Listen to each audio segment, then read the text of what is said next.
Bueno, muy buenas tardes. Les habla Miguel Córdoba de la sección 1 de Derecho.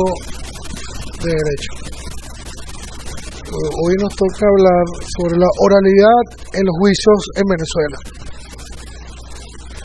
En Venezuela vamos a demostrar la aplicación de la retórica en el momento en que el abogado o el fiscal presenta sus conclusiones o alegatas ante el juez en un tipo de juicio, de acuerdo a que la oralidad es un principio del sistema penal acusatorio que se encuentra contemplado en la Constitución y en donde el abogado debe exponer sus alegatos en forma oral y ante la cual se formulan las siguientes interrogantes. ¿Cuál es el contenido de los alegatos? ¿Cuál es la estructura de los alegatos o conclusiones? ¿De qué elementos se compone y cómo pueden ser más persuasivos?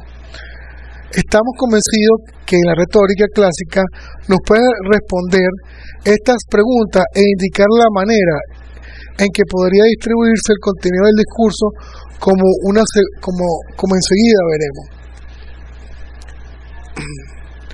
Por ejemplo, aquí tenemos los modelos de la argumentación oral, ¿verdad? Que es el modelo retórico, y en especial el exodio, que ahí habla en la parte de la argumentación jurídica, en que el alegato de apertura o de clausura en juicio oral tiene por objeto llamar la atención y preparar el ánimo de los oyentes e indicar cuál es el contenido del discurso, o si la causa así lo requiere, puede iniciar con el exodio, el cual contendrá una breve introducción de la teoría del caso, fijar o establecer la hipótesis acusatoria o la defensa que se pretende demostrar en la argumentación, y si el alegato de apertura, porque si es de clausura, entonces el abogado deberá referirse a las pruebas desahogadas con las que demostró su teoría del caso.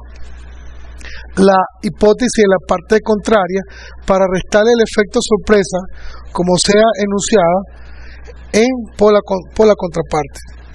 También se debe mencionar el orden de los cargos de la acusación, manejar un buen nivel de comunicación.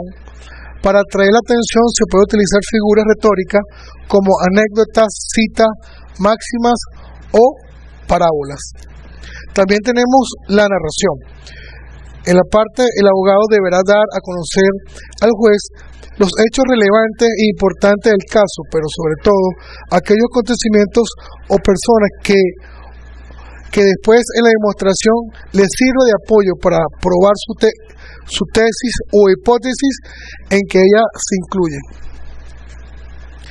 La manera de narrar y describir los hechos, adecuándolos a las premisas fácticas o jurídicas. Al hablar de fáctico es de prueba de hecho. Mencionar los hechos relevantes que puedan demostrarse posteriormente a las pruebas. Narrar los hechos de manera cronológica como ocurrieron. Mencionar las circunstancias de modo, tiempo y lugar, los medios y el fin.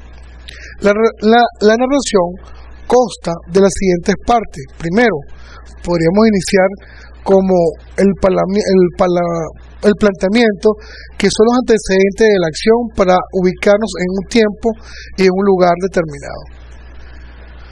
La compilación es la parte notable de la narración, en donde se va a referir el hecho motivo de la acusación, el desenlace que viene a ser la solución final o el resultado de las acciones. Estas es la consecuencia del hecho. También en el juicio tenemos la simulación del juicio oral, que es las formalidades esenciales, los alegatos de apertura, los abordajes de las pruebas de testigos y interrogatorios contra interrogatorio. Especialmente en las formalidades esenciales tenemos que tener en cuenta la sencillez lógica, la suficiencia jurídica y la flexibilidad. En los alegatos de apertura, en la posición discursiva persuasiva de los hechos. En el abordaje de las pruebas, el análisis inicial en el cual nos indica que en el principio suponemos que se trata de una acción delictiva. La prueba de los testigos debe ser de manera testimonial. Esta debe estar contenida en los artículos 477 y el siguiente hasta el 908 del Código de Procesamiento Civil, si en caso tal lo amerita, en el Código Penal. La parte del interrogatorio y contrainterrogatorio se debe solventar la credibilidad del testigo, acreditar las proposiciones fácticas de las teorías del caso, acreditar e introducir al juicio pruebas documentales o materiales, obtener información relevante como análisis de la prueba. Al finalizar nuestra pequeña exposición o explicación sobre la oralidad en los juicios en Venezuela, también debemos tomar en cuenta el protocolo judicial que se debe manejar. Inicialmente, la práctica de la expresión protocolar, que debe ser de manera práctica las normas en las reglas del comportamiento establecido para el protocolo. Y la parte de la forma de hacer la parte probatoria de las pruebas convincentes. Okay.